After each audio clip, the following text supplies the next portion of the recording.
nangyari sila sa buhok ko. Sabi mo mapapagupit niya. Oo. Sabi ko nga, may sakit ako, daw pasok. Sabi ko sa boss ko. Pero alam ng mga ka-office mate ko na sure ba ako dito. Ano sabi ba ate? Weird na yung hair ko, nagupit na. Yeah, you're welcome. Just don't turn the camera right now. Okay.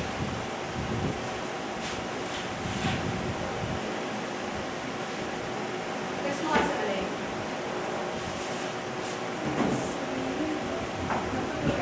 Saan mo ba yung next? Ate, Ate Maricar. Marian. Yeah. Marian pala. Marian. Marian ka ng Marian. Sabi ko yung bato siya. Oo, Marian ata yung text niya. Ay, sorry, Marian nga pala. Ano ba yun? Ay, yes. Ano nga kasi nasabihin ko? Ano kasi ako broken hearted? Parehas tayo! Gee! Why is broken heart? Sobrang promise, Marian, kagabi lang. Why? Talaga kaya sabi ko, decidido na ako. Gusto ko itong...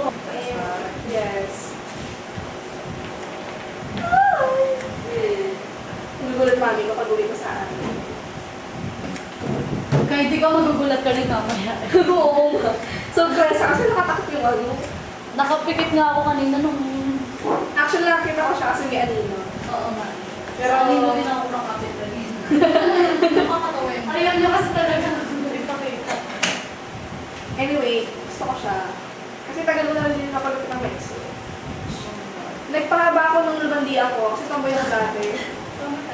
Oo, dati. Ngayon lang hindi. Magandi na ako ngayon. Ako sa laki ako dati. Kaya, binibo ko dati eh. Yung punta na sa ano, sa Manila.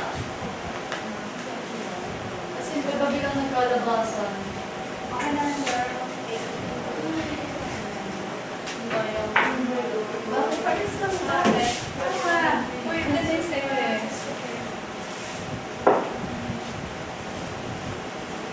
Ang dami nung pay ko, papapictorial ako agad after this. Sa Sabado. Sama kayo guys. Okay, ano pala? Ayun na, yan tayo. Yung papakilap ako sa cellphone ko madali. Ganyan kasi ng camera dito.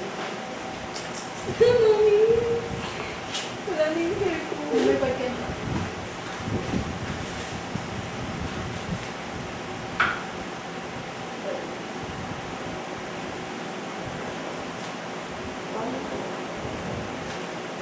Ang gusto mo na nakapalik ko.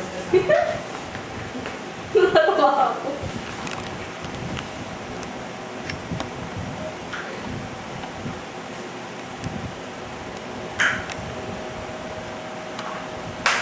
Nag-aate gumaan yung ano